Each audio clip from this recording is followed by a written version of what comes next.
A big turning point for me and my family was I lost my mom to cancer when I was 13. And my dad, really in response to that, his way of dealing with grief was to take us traveling. A company like a Ripple will be looking for is often going to be very orthogonal and different and sometimes counter to some of the interests of like Bitcoin holders. We helped secure now over 105,000 Bitcoins, $11 billion at today's prices. And that's really in this format of this kind of shared custody, this shared responsibility. Cool way to characterize Unchained is that unlike a Coinbase, where they have 10x the assets or whatever, hundreds of billions of Bitcoin and crypto they help secure. I don't know how many keys they have there. Like, say it's a half a dozen keys or a dozen keys inside of Coinbase. But at Unchained, there's tens of thousands of keys that secure the 100,000 plus Bitcoin that are here. Your seed is that's kind of your portal to like real freedom. And so that power, that capability is something like you should really want to preserve for your Bitcoin security and custody. Hello and welcome from Bitcoin Vegas 2025. I'm Efrat with You're the Voice. And I'm Ben from Crypto Talks. And we're here today at a collaboration. We're going to interview a series of guests here in Vegas. And we'll introduce each one of them for you, and then we'll roll with the episodes. The episodes are going to be released on both You're the Voice and Crypto Talks, so make sure you're subscribed to both. סדרת הפודקאסטים שהוקלטה בביטקוין וגאס 2025 מובאת לכם בחסות B2C. B2C היא הבורסת קריפטו הראשונה המפוקחת בישראל שפועלת עם רישיון מטעם רשות שוק ההון, ביטוח וחיסכון ומאפשרת לכם לקנות, למכור, לסחור בביטקוין ומטבעות דיגיטליים 24 שעות ביממה פה בישראל ובשקלים. אם אתם מעוניינים להירשם לבורסה, אתם מוזמנים לעשות זאת בלינק שמופיע לכם ברגע זה בתיאור הסרטון. ואם אתם כבר רשומים בבורסה, אז דעו כי אתם יכולים להזמין חברים ולקבל 50 שקלים עבור כל חבר בהתאם לתקנון. מוזמנים להיכנס ללינק. אני רוצה גם להזכיר לכם ששום דבר שהאורחים בפרק אפרת ואני אומרים לא צריך או יכול לשמש כהמלצה לפעולה או כייעוץ השקעות. אתם ילדים גדולים, תקבלו את ההחלטות שלכם עבור עצמכם ותהנו מהפרק. Our next guest is Joseph Kelly. Joe Kelly is the co-founder and CEO of Unchained, a leading Bitcoin financial services company founded in 2016. He is a board member of the Texas Bitcoin Foundation and a serial entrepreneur. All right, Joe Kelly, thank you so much for agreeing to come and chat with us. So to be here. It's amazing. Thank you. So Joe and I met Lugano last year, October, right? It's a beautiful sunny day. We took a drive up the hill and saw some amazing places, churches, and beautiful view of Lugano. Herman Hesse's house. Exactly. Thank you so much for introducing me to Herman Hesse. I've been reading his book since. Great mind. Yes, and the day trip was awesome. Good company. Yeah. And Joe and I just met. Was amazing. Yeah, but you've just met a really cool guy. I can already tell. All right, so let's jump in, Joe. How did your time in Alaska and living on a sailboat shaped your frontier mentality and approach to business? Yeah, good question. I mean, I think corresponded by my parents. My mom was one of 8. And I think she felt very cloistered or too tight in her family. And so she was from Pittsburgh. So she jet out to Anchorage, in like the 70s kind of a thing. I think that was her way of getting out. And she was the first and really only of her siblings to kind of go do that and set out on her own. So I think plus little genes there and some personality in my parents that ended up in Alaska in that time. And my dad was a business owner, had his own business surfacing computers and small networks. And started with typewriters like that back when, but so I also had some of that entrepreneurship at home, and that being a business owner wasn't foreign to me. Yep. And then a big turning point for me and my family was I lost my mom to cancer when I was 13. And my dad, really in response to that, instead of getting super despondent or just otherwise his way of dealing with grief was to take us traveling. So my Wow. younger sister and I, as the 3 of us, we left Alaska in a motorhome, drove to Florida. He bought a sailboat and we moved on to that, and then lived on that for 3 years. So really this kind of choice in the face of, adversity or like a challenging moment as a family that he really showed me how to make something out of that was special. Oh, yeah. And we named the boat Jean after my mom kind of a thing. So it was a cool way. She was always still with us. Yeah, I think just I'd have an independent mentality. Also that time in the boat and seeing how how many other cultures live. Yeah. How the kids go to school differently. Maybe they go to school by dinghy or boat, every morning, or just the things different cultures value differently than we do in the U.S. It really opened me up to just, we're all also human. We're all also, people at the end of the day, same species. But there is so many different settings you can have as a culture and as a person. And some of that is choosable. You can have choice. And so it just made sense to me to look for areas that continue to maximize that choice and don't constrain us unnecessarily, or in ways that are imposed just because some guy or gal way back when thought it was the way it should be. So, and yeah, that time on the boat, also being with family and the people I cared about most, showed me I wanted to have some exert control over my time. So being an entrepreneur felt like the path to do that. Again, I think that's borne out roughly true. I mean, I think sometimes like CEO of a venture-backed company, you're not actually really that in control. You have instead of just having one boss, I've got like clients, investors, and many employees, kind of a thing. So the reality can be different than what you go seeking, but still, it's a core value of mine, that freedom. Amazing. Beautiful. Thanks for sharing that. Yeah, amazing story. So over your career, you built several businesses, but eventually you came to Bitcoin. Yeah. What made you do that? Gosh, well, I mean, not too dissimilar for, I think, Efrat's story of your helping her into Bitcoin. So my co-founder of Unchained, Dhruv, he and I were co-founders of a business in the data analytics space from about 2009, 2013. And after we sold that business, he was, oh, Joe, we got to get in Bitcoin, or like this was like the thing for him. And I was like, you're skeptical, or with a lot of the modes of independent thinking, like, let me kind of really like rationalize this. Do I understand it? And I had a lot of questions. And so his technical acumen, his understanding of how it worked, gave me a lot of confidence in just his answers and like how to proceed with it. And then for that era, that the part of our lives and our journeys, we knew we wanted to partner together again on a business. We worked well together, and now partners for over 15 years. And the idea of Unchained, I mean, was essentially like how to serve long-term Bitcoin holders with the products and services they need. So instead of, I think, a way people went about business and still do kind of backwards, like, I don't know about the technology is cool, maybe the blockchain, and so they go try to take that solution in search of a problem.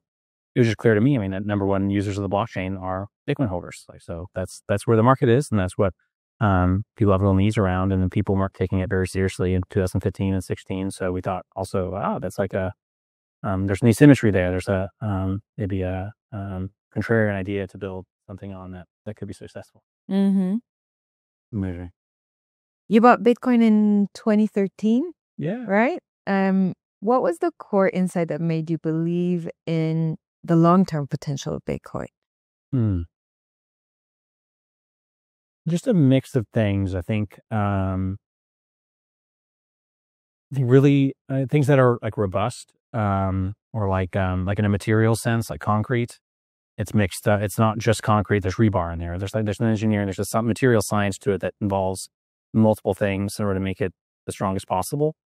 And ideas, I think, are kind of like that too. Really robust ideas have like this thing from game theory, or this thing from computer science, or these kind of multiple things happening once that make it a really longer lasting idea. And I think Bitcoin had that at both of those levels. Between Satoshi's own genius was less maybe any one component, but like the way he brought them together, and then they brought it all together, and then so that all kind of that rang true for me. And then back to even the independent idea of just like, wow, gosh, like great investments are things that like 80% of the world is ignoring or disputing or trashing.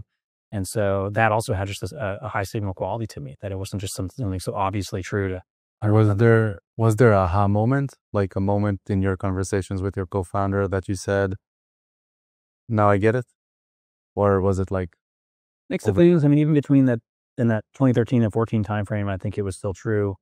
Just that like the amount of compute and energy going into Bitcoin mining already well eclipsed the data centers Microsoft or Google run, or what we know of any government runs. And so just that actually like a really robust like kind of networker idea, that like the core thing, keeping a 51% attack or any kind of co-opting of the network at that level is so prevented by something so fundamental as energy use and these deployments of computers, that like, that just sounds really, really solid. amazing? And what you're saying about the concrete type of idea that is constructed out of multiple, like polymathy, multiple areas. Yeah. Thanks to reading your biography this morning, I learned a new term called complex science. I didn't know that. That's Complexity science. Yeah, complexity science, like a science area that brings together complex systems analysis. This is a beautiful term. Yeah. Complexity science. And so I met Dhruv. He was at UT in Austin getting his PhD in physics, and he was in the Department of Studies, just the Center for Nonlinear Dynamics, or complexity theory, chaos theory, that kind of a thing. So it was my passion or curiosity about those that sparked our friendship early, and it's fascinating. It is. Yeah. So you mentioned before that people use the technology in order to find solutions to a problem that they create. That's really connected to the difference between Bitcoin and crypto. And you once said that Bitcoin is a signal while crypto is a noise. How do you see really the relationship between Bitcoin and crypto? What are the risks you see by combining them together? Yeah. At a couple levels, that the things that provide those the security guarantees in Bitcoin, or that robustness to it, don't exist elsewhere. And so it's easy. There's just some bias or fallacy when things kind of get lumped together, that the quality we talk about Bitcoin having, or we imbue in Bitcoin, then people kind of smear that over these other things that don't have it. And so, and it's reasonable. Most people are busy, have lives. We use heuristics and shortcuts in thinking to like lump things together. And so it's that categorization kind of bias that led people to want to group all these things together in a like for like sense. And so but then you lose something in that process. So like you kind of you've confused things. And so whether that happens either on a technological level, because they are very different, whether it happens in like a business and business model, what happens in a like, what are you buying and what are you selling to somebody, and even like government and politics, especially where it shows up a lot more recently in just the kind of arena of things that a company like a Ripple will be looking for is often going to be very orthogonal and different, and sometimes counter to some of the interests of like Bitcoin holders, people in our community. If there is one cryptocurrency that I dislike, it's Ripple. So thanks for mentioning that one. And I'm sorry, the trigger word. Yeah. Now we're going to get the army again. Yes. Oh, God. They're always on top of my Twitter. Yes. Anything bad about it? Just those. No, I always. Not aligned, yes. All right, so let's switch to Unchained. What does Unchained Capital do, and what led you to start it? Yeah, so we talked a little bit about it, just that idea of, hey, myself and my co-founder identified as long-term Bitcoin holders. What do we need? What kind of products are available to us? We come through the experience of having sold our prior business. You kind of get these people like wealth management companies like Goldman Sachs. They reach out to you, they find your name after those announcements, and we're like, there's, at least in America and worldwide, there's now this new class of wealthy that are holding Bitcoin. So they need things too, and it's unlikely that they're going to get the level of service and the quality of product that they would want out of a traditional financial institution.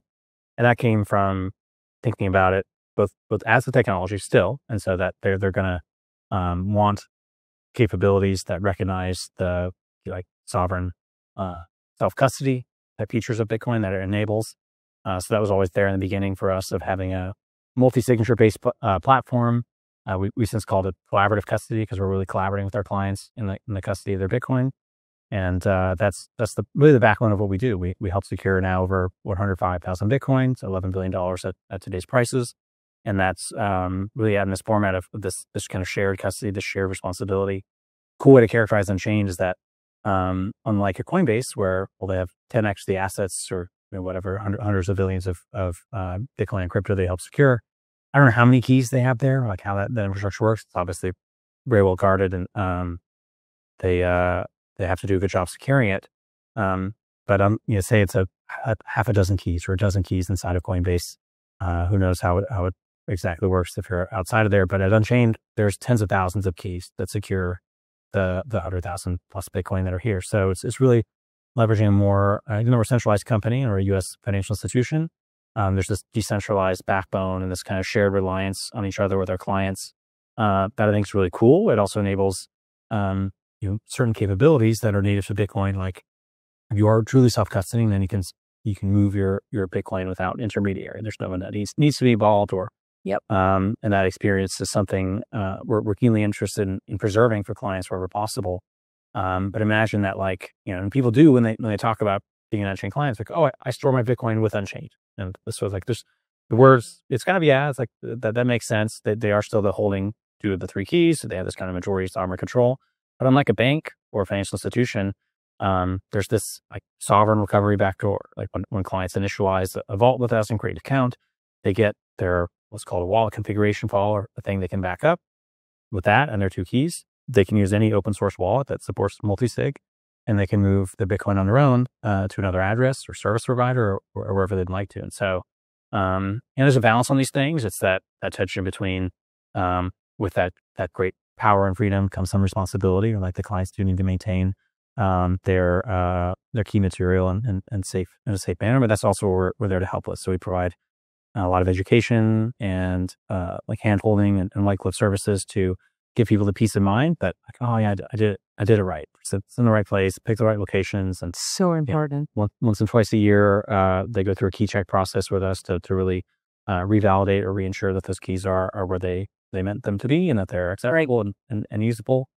And for many of our clients, this is their like the biggest asset in their household, something they want to pass on to their kids and future generations.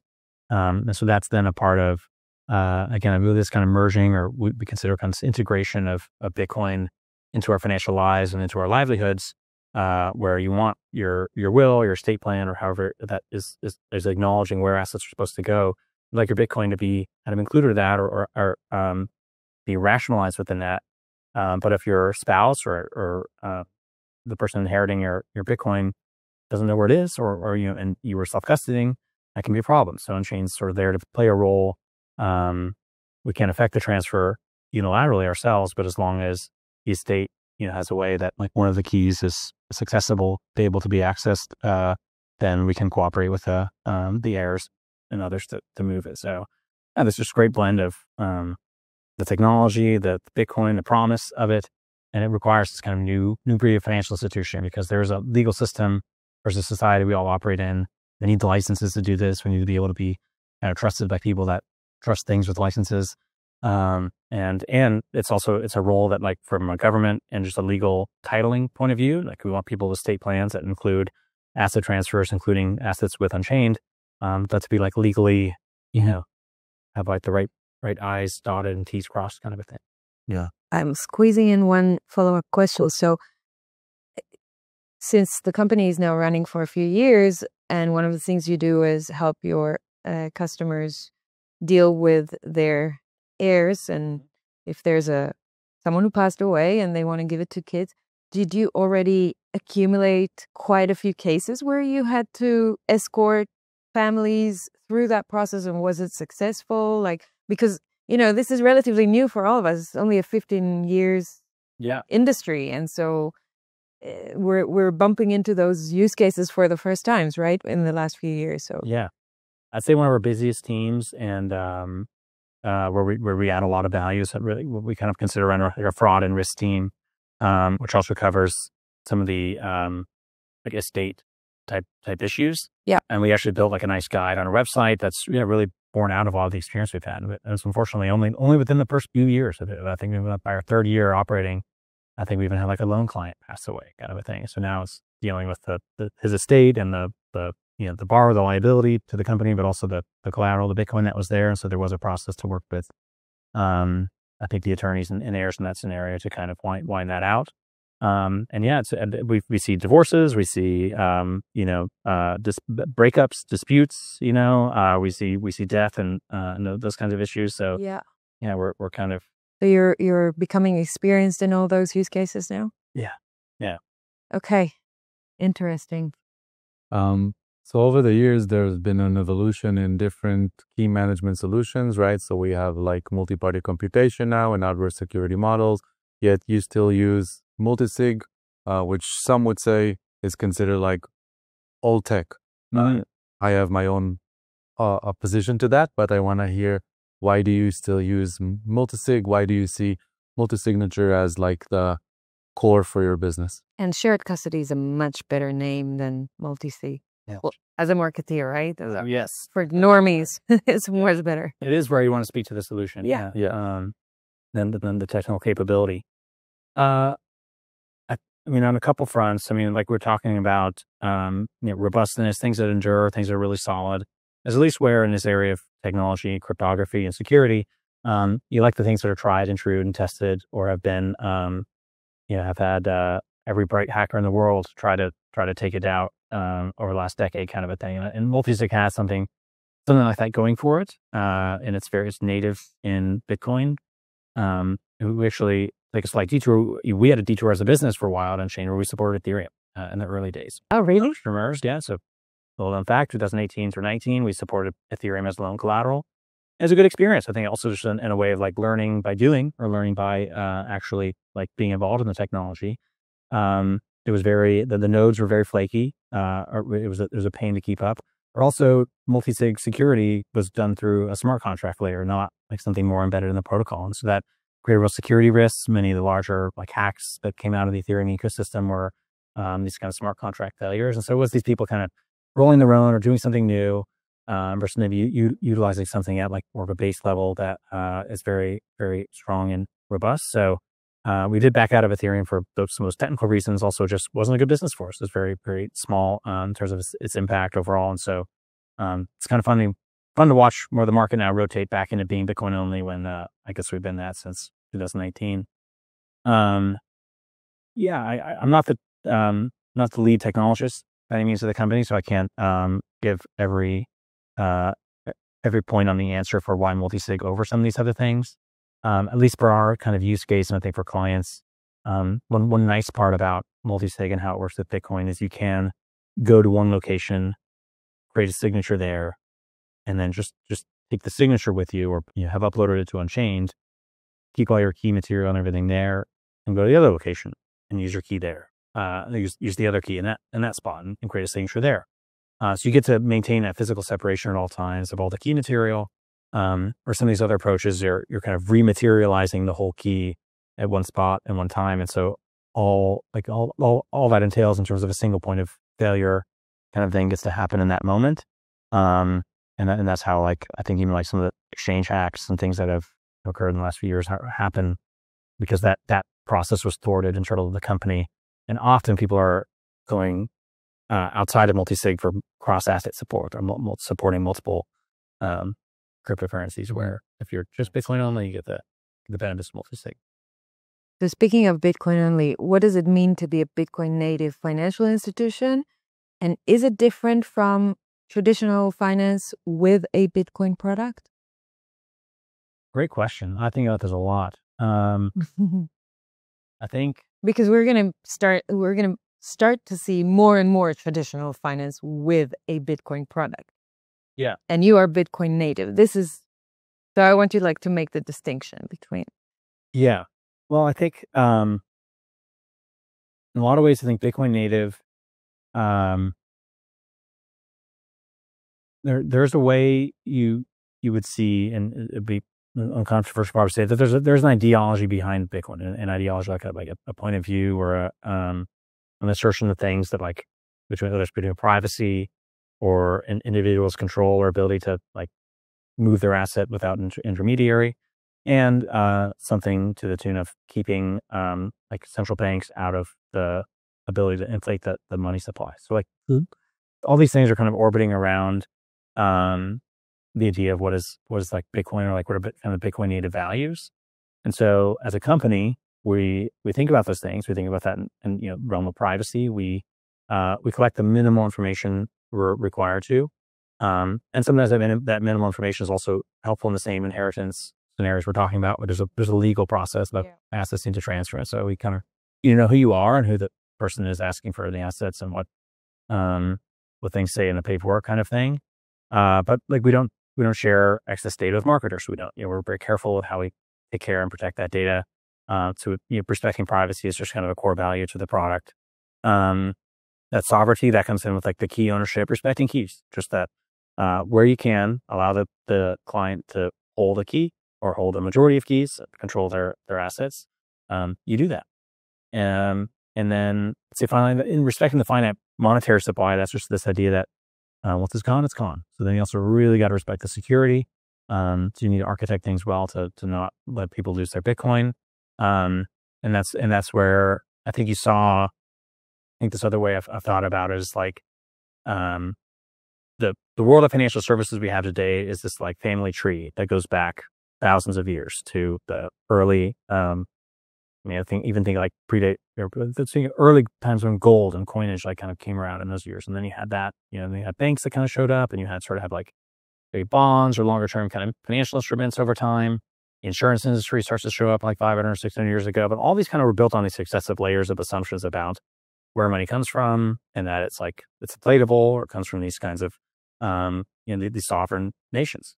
Bitcoin, it's kind of my argument is its own family tree. It comes out of this like truly new, this hyper modern thing that couldn't have existed before. It does require computers. It requires like a networked society, and it requires the people that can use it and cooperate with it. And so there's a way that I view the kind of Bitcoin native family tree as like just getting started, or just this new asset and this new form of product. And there's going to be crossbreeding. There is already kind of insurance solutions for this, but that leverage like fiat like monsters like a Lloyd's of London, products like a Bitcoin-backed loan. This was the first product we started with that's also taking like trusting Bitcoin as collateral, and treating it as a pristine collateral that you also don't want to rehypothecate. That's another kind of very fiat probably oriented practice. And so keeping a lot of collateral where it needs to be, but then getting US dollars. And so I've been a great adventure over the last 8 or 9 years at Unchained, also learning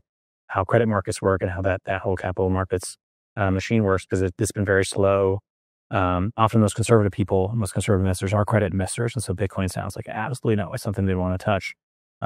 Even though a company like Unchained has a clean track record of no loan losses kind of a thing in this space. So, I think that's sort of something like the high level answer with some practicalities of just what a Bitcoin native product is. It's respecting those things.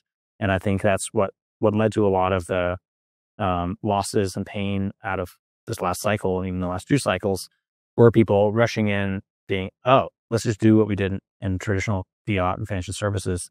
Let's gather the client assets. Let's rehypothecate them out so we can pocket money. Maybe the clients get some benefits too, or at least advertise benefits. But then when there's not the kind of market or structure or asset class that can support kind of lending, it took out BlockFi, Celsius, FTX, you name it. That's definitely leading us to the next question. Right. So where's mini follow-up one? Does that mean that Unchained is or will be subject to the same legislation or regulation that traditional finance institutions will be when the new legislation comes in? What do you think? We in certain respects, we're a different entity in terms of we already are subject to a lot of the same regulations. So it's kind of nature of the whether it's money transmission, yes, and that's the buy-sell activity between Bitcoin and US dollars. Lending requires lending licenses in certain states. Okay. We just created a trust company in the state of Wyoming, so that can perform additional fiduciary services for clients. But still, a lot of the activities we talked about, like with rehypothecation, those are a choice. Those are business choice that the business makes. Right. And you did have, and I'm not an expert. There's others certainly about like what more full reserve bank models like compared to fractional reserve banking, which is the only model we have really in the financial system in the U.S. today. So, except for Caitlin, I know. Except for her, yes, but that's something I'm hinting at. People know more about it than me for sure, and I'm rooting for them. But it's like part of their challenges is because of like the way it's done crazy everywhere else. Yeah. So, we're not subject to the same incentives, I guess is my answer. Got it. But regulations, like, yes. Yeah. But they don't all mandate it. Because we're not a bank, at least we're not forced into a fractional reserve model. Mm-hmm. Interesting. Thank you. Yeah, so we're seeing a big wave of companies that are offering Bitcoin lending products right now. And to me, it does feel like the same vibes, even though I know it's different of FTX and BlockFi and Bubble Finance, and I can go on with all the names. Yeah. And sorry, The great guy. Yeah. And the question I want to ask is, how do we prevent this next boom and bust cycle of very disappointed investors that put their Bitcoins, their precious Bitcoins, with a company, and they did fractional reserve it and hypothecated it, then lended it over their what they could. What are the risk management policies that investors should be looking for? Yeah, it's a good question. I do think there's a lot of risk to certain things repeating. However, because the last cycle, I mean, oh gosh, it only feels like it was, it was only like 2 years ago, right? 2 or 3 years ago that those firms went under. So it's like not that far. So it's still kind of in collective memories. And I think the operators of a lot of the businesses doing that now today are like new entrants. They're appreciating that there were some wrong ways to go about things.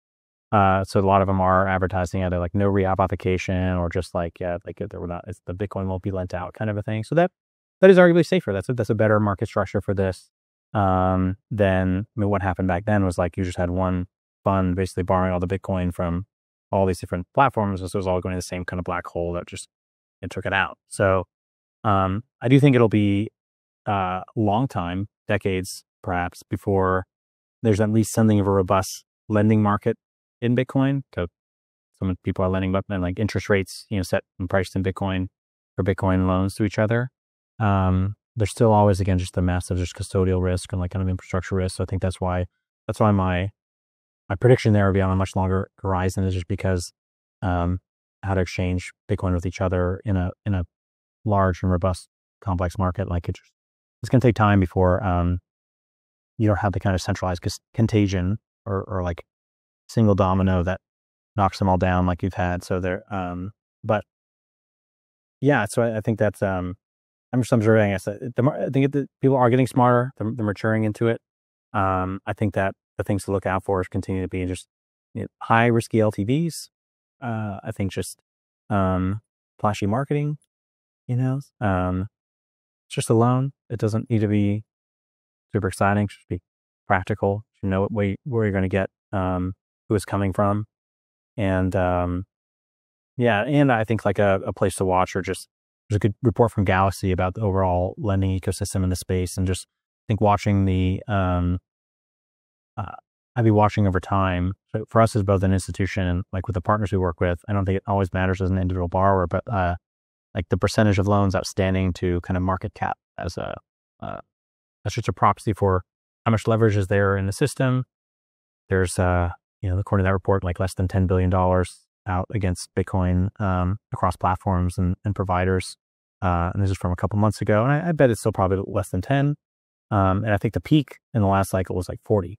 So, we're still well under the previous cycle's peak, also the higher market cap. And still, it's just, what is that debt? What is that? That's a big potential sell wall someday if like there are these kind of margin call scenarios and stuff like that. So that's just the kind of risk we live with in the space. Mm-hmm. How do you see U.S. regulation evolving for Bitcoin, and where do you think it's headed in the next few years? I think I have a couple. Yeah, my history with regulations has often been that this is an area where especially the kind of crypto narrative really hurts, or like that kind of getting drug into that as other an asset class, or like the kind of big tent argument. I'm usually a big tenter and so like the human being, or like trust, allow people to have their beliefs. But at the margin of trying to convince policymakers, legislators, and stuff like that, I really have over time always wanted to throw out a lot of like where people's agendas seem to be set, and I don't know why or how they always got that way. I think for Unchained, our first biggest practical concern, when we showed up in the scene in 2015 or 16, Bitcoin was already a commodity. There was already enough kind of clarity about you needed money transmission licenses to do buy sell. None of that's changed. There wasn't a lot that was like necessarily additionally there from a regulations point of view, but one of the most useful things, but also kind of least known things about Bitcoin, and especially the secured lending, like lending against like Bitcoin has this great property that like, we know where it is on the blockchain and an address, so we know how to physically move it. It kind of mirrors the same like inheritance problem. Like, well, so-and-so may have left it entitled to their spouse, and so that the spouse can physically move themselves. But what if like their will actually assign some general idea about their assets to a son, and then like, but that wasn't clear about how the Bitcoin goes. So that's where that lack of legal clarity now creates uncertainty or stress or tension in the family or something like that doesn't map how easily the Bitcoin could have transferred just because the spouse knew where the keys were. And Bitcoin lending, it's kind of, Ben posted some Bitcoin as collateral, Unchained lends against it. Ben defaults somehow on the loan, we want to claim it. Oh, but maybe Ben had also declared bankruptcy, or there's some other creditors in the mix, or there's some way that like another creditor, even though our loan agreement said it should be our collateral, another creditor, somebody argues, no, that's due to that. This kind of lack of clarity can create friction in lending, because when you want to be the lender, you want to be very assured of what's yours and what's whose. It has to be priced into the risk, right? And so it becomes priced into the risk, or like, or people just won't touch it. And that was a lot of our early challenges. And raising capital in the space is that like, this kind of concern about what is called secure transactions, and like securing the collateral and there's a framework in the US, it's called the Uniform Commercial Code, which is adopted on a state by state level of how these kinds of contracts tend to be read, or like if I'm lending to you, what my contract needs to say about the collateral, or what things I might need to file in order for that to be like in any scenario, any judge, just black and white. That's like, me as the lenders. Those are just a very practical concern for me. It's like starting a lending business, wanting this clarity about how Bitcoin is treated under these kinds of frameworks. And it wasn't until I think like 2019 or 2020 when there's a Uniform Law Commission in DC that basically created a standard, like Article 21. I think they got, it could have been 12, I can't remember, but like they created the standard. But now it's a state-by-state adoption process, and probably I think less than 10 states have brought this in. And so it's this esoteric thing, but it's of such practical concern. And so there's a lot of ways. Again, I think there's and like what I just love to see is like a huge war chest of funding for lobbying groups in every state to like go help get this added to each state's UCC. It just creates more legal certainty, more clarity. More good market structure for firms to participate in. Because that's one of my pet hobbies, or like is thinking about that corner of things. I think otherwise, just keeping them out. I mean, I think the way that the banking system was with the Operation Choke Point 2.0, like there was this really bad element at work there. So I think ways over this administration we can build up something more of a moat around the prevention of that kind of thing happening, and like this industry being, unduly targeted and prevented from basic banking services. I think somehow it'll be inevitable as there are more public companies, there's just more private companies too, but just like more of this embedded voter base and client base in the country, that will be like a vocal majority, hopefully someday, to speak out against things. I don't think Bitcoin needs very many more like victories. I think it just needs to sort of still be protected, have some of the basics protected. For sure. So I myself am a CEO of a company that is alive for 7 years, which means that I also had ups and downs. Yeah. And you've been open in the past about mistakes you made during bull markets. What can you share about like going through that period, like scaling in bull markets, doing it responsibly, your takes as a businessman, essentially, in the space? Yeah. I think, if I were to give myself advice or others, it's like, try to do more with less always. I think we've had the privilege and benefit of being venture backed. And I think while I've not gone too far in excess in hiring, I think it also could make us lazier sometimes. Instead of like take an extra month to automate something, we kind of move on to the next thing and leave a person in charge of some manual work for that. So I think that's on a trade-off basis, looked like the best decision at the time, but it's hard to know how quickly the market's going to turn. And I liken, I think being a Bitcoin startup company. It's kind of like two roller coasters at once. It's like an amplification of the highs and the lows of what just a normal startup would have, in almost any you forget. But Bitcoin just has this extra kind of quality to amplification. It. So yes, you've got to have a tough stomach for the ride, and yeah, I think that things like finding community. I think sometimes wherever I feel lost, I just like connecting with good people. Yeah. In the space. So a reminder of why we do what we do. For sure. So going back just before we wrap up to your personal perspective, you're a private pilot, right? Yeah. But amazing. And a fan of complexity science, like we just mentioned before. How do these things intersect, if they intersect at all, or influence how you think about Bitcoin and systems design? Great question. To the intersection there that I'm thinking of comes from risk and decision making. I think one of the things I learned in becoming a pilot was the distinction between kind of those elements you can control and you can't control. And they teach you that the number one pilot killer is something called get there-itis, which is get the right, like, oh, it's the weather's bad. I remember there's a lot of clouds. Maybe there's an incoming storm, but if we don't leave now, we're gonna miss the wedding. Or like that. Like we got to get there. And it's sort of it's confusing the practical consideration of like whether to fly or not. It's a safety issue. It's a physical. It's a like how are you like feeling and are you capable? But also like is the weather system, is the plane mechanically, or is all that like the physical systems there kind of cooperating?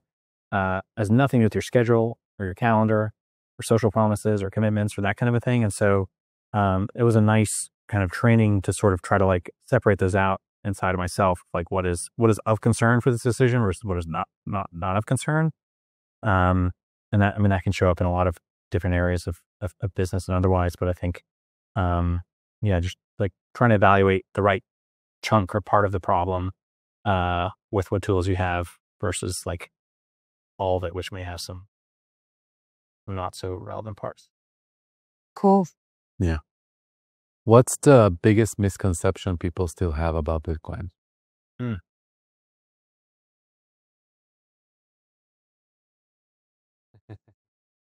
Great question. It's an annoying one. So you have to like run through all the misconceptions in your head. Yeah, there's a lot. Maybe you hear them from your new customers that you onboard, that they still ask those type of questions. Yeah, that'd be good. Yeah, what kind of sourcing from the on-chain clients? I think whether it's technical and just like where the Bitcoin actually is. I think as well it's hard. I don't know if I'll wade into this one. We've the value of seed backups versus not. Kind of there's like a narrative or like people like want even like some recent services that do some cloud custody things are like no we don't want seeded backups. Like that adds like extra complexity or extra friction.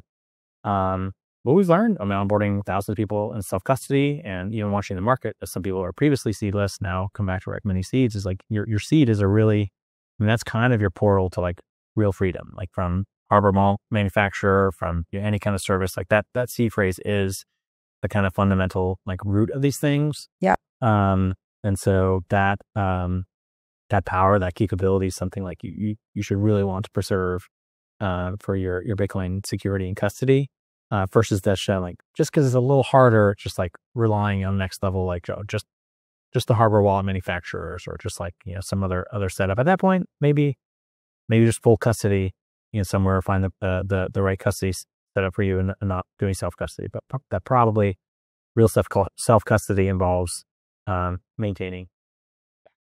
Yeah. I like that.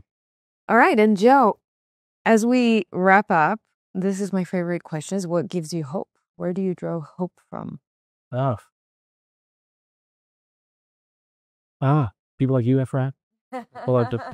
People that bring people like you into the space.